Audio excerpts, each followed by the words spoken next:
نیت کر رہے تھے، وہ تصویر سے استخارہ دیکھ کے ہاں نہ جو بھی استخارے کا طریقہ. کہ میں تعجب ہوا کہ جی مجھ سے تو آیت اللہ کوئی استخارہ دکھواتے ہیں. یہ عورت یہ بھی لگ گئے لائن میں. اور جب قریب گئے تو کہا جی استخارہ دیکھیے. اس نے استخارہ دیکھا تو استخارہ دیکھ کے کہنے لگے کہ آپ نے تو نیت ہی کوئی نہیں کی. انہوں نے نیت نہیں کی، نیت تھی نہیں کوئی. تو کہا جی آپ نے تو کوئی نیت ہی نہیں کی. تو کہا جی یہ تمہیں کیسے پتا چلا کہ میں نے نیت نہیں کی؟ کہنے لگی میں حسین کی عزادار، میرا شوہر ناسبی، ہر مجلس کے بعد جوتیاں اور چپل کھانے پڑتے ہیں. جب بھی میں مجلس کر کے گھر آتی ہوں تو میرا شوہر مجھے مارتا ہے، اور میں جب جوتی مجھے پڑتی ہے، چپل مجھے پڑتی ہے، تو میں مولا حسین سے فریاد کرتی ہوں کہ مولا یہ مجھے آپ کی وجہ سے برداشت کرنا پڑا.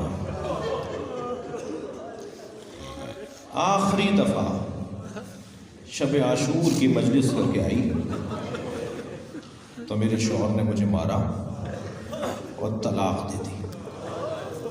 نہ میرا باپ، نہ میری ماں، نہ میرے بہن بھائی، میرا قبیلہ کہیں کا، میرا شوہر کے علاوہ کوئی اور میرا نہیں.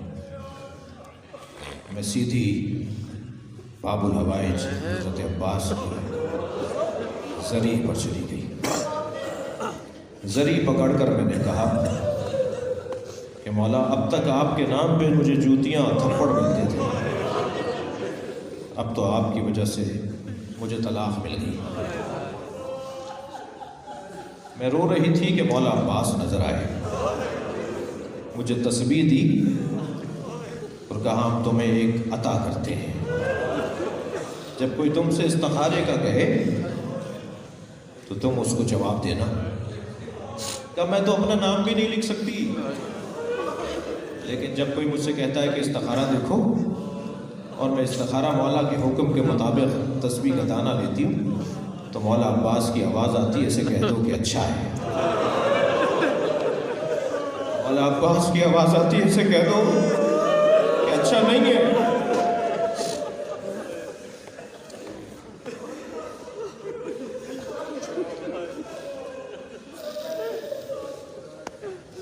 وادی کچھ اور ہے.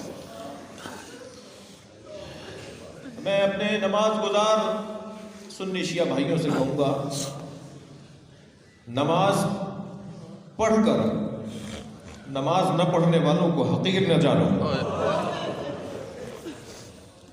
میں روزہ داروں سے کہوں گا، قاریان قرآن سے کہوں گا، علماء سے کہوں گا، مذہبی حلقے سے کہوں گا کہ حقیر نہ جانو کسی کو. اگر کوئی نماز نہیں پڑھتا، اگر کوئی اللہ کی عبادت میں کمزور ہے، تو یہ اس کا اور اللہ کا مسئلہ ہے. کیا معلوم آخری وقت میں اللہ اسے ہدایت دے دے. مگر آج تم اس سے نفرت کر کے اپنے نامہ عمل میں برائی لکھوا لو گے. آج تم اسے دھتکار کر اپنے نامہ عمل میں برائی لکھوا، کیا معلوم اس کا معاملہ کل اچھا ہو جائے. دو سگے بھائیوں کی لڑائی میں جب غیر شخص پڑھ رہا ہوتا ہے نا، تو کہا جاتا ہے نا کہ یہ تو بھائی ہیں بھائی، کل مل جائیں گے، تم کیوں برے بن رہے ہو؟ یہ تو اللہ کا اور اس بندے کا مسئلہ ہے، اللہ معاف کر دے گا. تم کیوں برے بن رہے ہو؟ کیوں نفرت کرتے ہو ان لوگوں سے جو نماز نہیں پڑھتے، جو عبادت نہیں کرتے؟ انہیں تبلیغ کرو، پیار کرو، ان سے محبت کرو. یہ مغالطہ عملی اور مغالطہ علمی مارے ڈال رہی ہے معاشرے. مولا علی فرماتے ہیں کہ 3 لوگوں نے معاشرے کی کمر توڑی ہے. رجل استکثر عملا، وہ شخص جو اپنے عمل کو زیادہ جانتا ہے، اپنے کردار کو زیادہ مانتا ہے، دوسروں کو حقیر جانتا ہے، وہ معاشرے کی کمر توڑ دیتا ہے. مغالطہ عملی، متشابہات کے جڑے ہوئے لوگ. عزیزان گرامی، معاملہ ہی کچھ اور ہے. بی بی زینب کے روزے پر جو شام میں حملہ ہوا، بی بی کے مینار پر میزائل لگا، تکفیریوں نے اور دہشت گردوں نے جب بی بی کے روزے پہ حملہ کیا تو حزب اللہ 1 ہفتے بعد پہنچی ہے. شامی فوجیں بی بی کے روزے کی حفاظت گھیر لیا تھا شام پورا زینبیہ کو، پورا زینبیہ داعش کے ہاتھ میں تھا، تکفیریوں کے پاس تھا. تو حزب اللہ حفاظت کے لیے 1 ہفتے بعد، شام کی فوجوں کو اندر تک پہنچنے میں 1 ہفتہ لگا. وہ 1 ہفتے تک بی بی کے روزے کی حفاظت معلوم ہے کس نے کی؟ ہمارے یہاں معاشرے میں جنہیں موالی کہتے ہیں نا، ملنگ بولتے ہیں نا جنہیں ہم کہتے ہیں نا یہ نماز نہیں پڑھتے،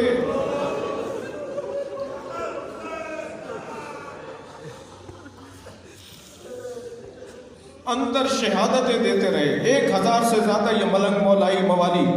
مجھے پتا ہے کہ میرے اس بیان پر بھی بعض لوگوں کو الجھن ہوگی، لیکن نفرت نہیں کرو خدا کے واسطے. جو نہیں آ رہا نا مسجد میں، یہ جو نہیں پڑھ رہا نماز، جو علماء کو برا کہہ رہا ہے، اس تک بات گئی نہیں ہے، اس کو ہم نے سمجھایا نہیں ہے، اس سے ہم نے پیار نہیں کیا. ہم خود بخود سارے کام ٹھیک ہونا دیکھنا چاہتے ہیں، ایسا نہیں ہوگا. محنت کرنی پڑے گی، دل مارنا پڑے گا، اپنی ذات کی نفی کرنی پڑے گی، کسی کے گھر جانا پڑے گا.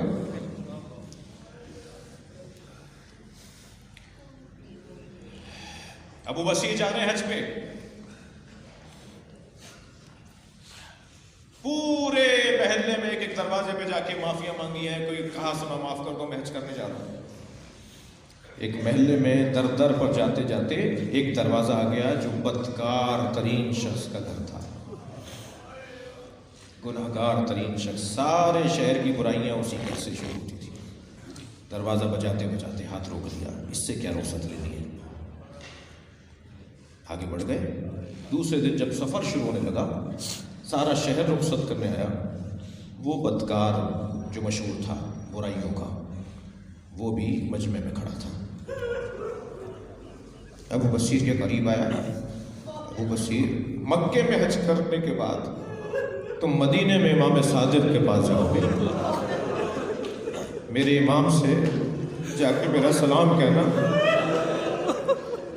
اور بس اتنا پوچھنا کیا میری بخشش بھی ہے، کیا میں بھی معاف ہو سکتا ہوں. ابو بصیر کہتے ہیں کہ میں مکے میں حج کرنے کے بعد جب مدینہ پہنچا تو میرے پاس صندوق تھا، لوگوں کے ہدیے تھے، تحفے تھے، نذرانے تھے، خمس تھا. میں امام کو دیتا رہا، مولا یہ فلاں نے بھیجا ہے، ایک خط پڑھ کے مولا یہ فلاں نے بھیجا ہے، مولا یہ فلاں نے ہدیہ بھیجا ہے، مولا فلاں یہ امانت لایا. اور جیسے جیسے میں دیتا گیا تو حضرت فرماتے جاتے تھے اور بھی کچھ ہے، اور کوئی پیغام بھی ہے. کہ میں نے سارے پیغام دے کر خاموش ہو گیا. امام نے کہا اور پیغام بھی ہے. ہوتا ہے جب جسے اہمیت نہیں دیتے، ہم جسے اہمیت نہیں دیتے نہیں دیتے. مجھ سے کہا گیا تھا مثال کے طور پہ فلاں صاحب تک ہمارا پیغام پہنچا دیجیے گا، ہم نے اس کو اہمیت نہیں دیتے، نہیں پہنچایا. اب اسی کہتے میں خاموش ہو گیا. تو امام نے فرمایا وہ سلام پہنچاؤ، وہ سلام پہنچاؤ جو گناہگار ترین فرد نے تمہیں دیا ہے. اب جب واپس جاؤ کہ سب سے پہلے اس کے دروازے پہ جانا، ہمارے سلام کا جواب دینا، ہمارا جواب سلام دینا، اور کہنا کہ ایک وعدہ تم اپنے مولا سے کرو، ایک وعدہ تمہارا مولا تم سے کرتا ہے. اپنے مولا سے وعدہ یہ کرو کہ آئندہ یہ گناہ نہیں کرو گے. تمہارا مولا صادق تم سے وعدہ کرتا ہے تمہارے ماضی کے گناہوں کی بخشش میرے پاس، جنت کی ضمانت دیتا ہوں. عزیزو، جتنا شکر اللہ کا ادا کریں، اس لہجے میں بات کرنے والا سوائے اہل بیت کے کوئی اور نہیں ہے. بڑے بڑے لوگ ہوں گے، ماننے دیجئے ان بڑے لوگوں کو، بڑے لوگوں کو، مگر کسی صحابی نے، کسی شخصیت نے یہ دعویٰ نہیں کیا جو ائمہ اہل بیت کہتے ہیں اور کہہ چکے ہیں ہم تمہیں بخشوائیں گے، ہم تمہاری جنت کی ضمانت دیتے ہیں. امام نے فرمایا ایک وعدہ تم کرو، آئندہ گناہ نہیں کرو گے، اور ایک وعدہ میرا ہے، میں جنت کی تمہیں ضمانت دیتا ہوں.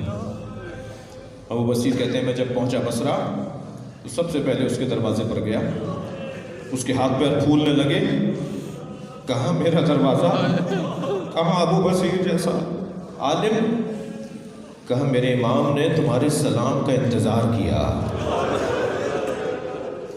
زمین پر بیٹھ گیا اور تمہیں جواب سلام بھیجا ہے اور تمہارے لیے پیغام یہ ہے۔ ابو بصیر کہتے ہیں 6 مہینے کے بعد خبر آئی کہ وہ بیمار ہے اور جان کنی کی حالت میں ہے۔ کہ میں اس کے گھر گیا اس کی عیادت کے لیے، تو اس کے اہل خانہ نے بتایا کہ یہ بہت دیر سے غشی میں ہے اور طبیب کا کہنا یہ ہے کہ ابھی انہیں افاقہ نہیں ہوگا، بس اسی حالت میں ان کی رحلت ہوگی۔ کہ میں ان کے سرانے بیٹھا تھا کہ ایک مرتبہ آنکھیں کھول دی، میرا ہاتھ پکڑ کے کہا، ابو بصیر سے کہا، ابو بصیر کہتے ہیں میرا ہاتھ پکڑ کے کہا 6 مہینے میں نے وعدہ پورا کیا ہے۔ امام نے بھی وعدہ پورا کر دیا، میں غش میں نہیں تھا، جنت کی سیر کر رہا تھا، مجھے میرے مولا امام صادق جنت کی سیر کرا رہے تھے۔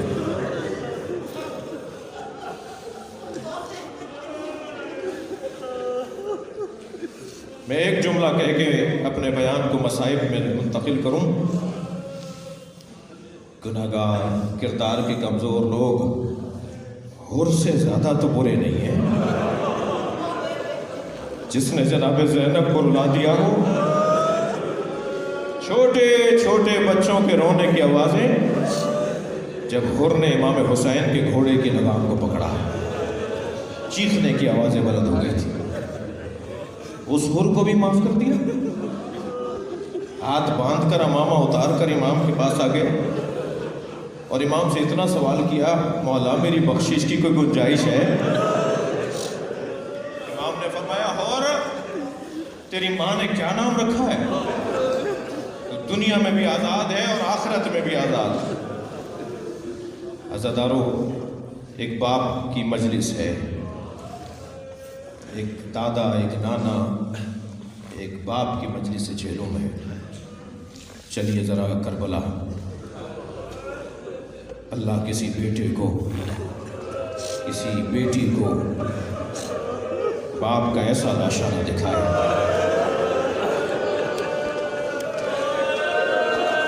جیسا کربلا میں سکینہ نے دیکھا۔ اجرکم اللہ، اجرکم اللہ۔ جو رونے آئے اپنی آواز آزاد کریں گے۔ جب آپ بلند آواز سے روتے ہیں تو امام حسین دعا دیتے ہیں۔ آئمہ بلند آواز سے رونے والوں کو دعا دیتے ہیں۔ اجرکم اللہ۔ جب پہنچے ہیں نا امام زین العابدین، تو امام کے لاشے کا حال یہ تھا، بیان سخت ہے، اللہ کرے بیان کر پاؤں۔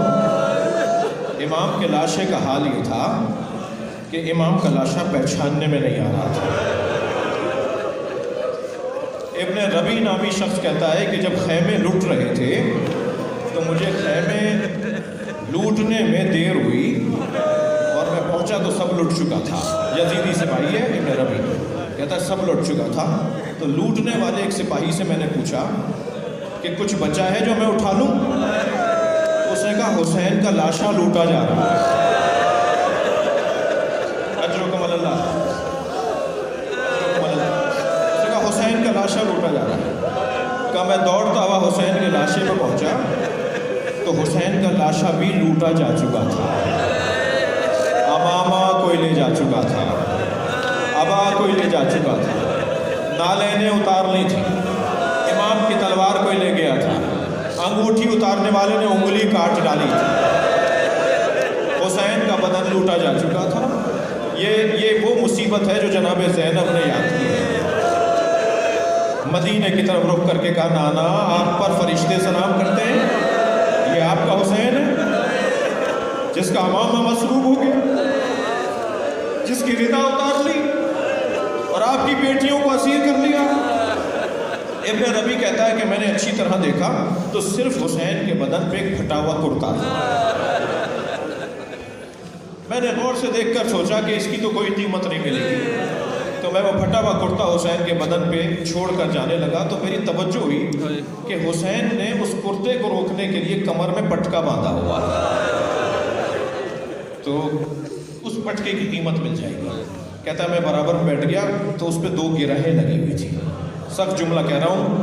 آیت اللہ نظری منفرد نے قصہ کربلا نامی مقتل کی کتاب میں یہ روایت لکھی ہے. وہ کہتا ہے حسین نے اس پٹکے میں 2 گرہیں باندھی ہوئی تھی.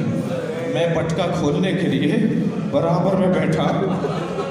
میں نے جب گرہ کھولی تو حسین کا ہاتھ اٹھنے لگا اور اس گرہ پر آ گیا. کہتا ہے میں نے مکمل طاقت سے ہاتھ ہٹایا مگر حسین کا ہاتھ ہٹتا نہیں تھا. جب حسین کا ہاتھ ہٹ نہیں رہا تھا تو میں نے خنجر نکالا. میں نے حسین کا ہاتھ کاٹ دیا. میں رونے والوں سے پوچھوں بیٹیوں نے کیسے دیکھا, زینب نے کیسے دیکھا.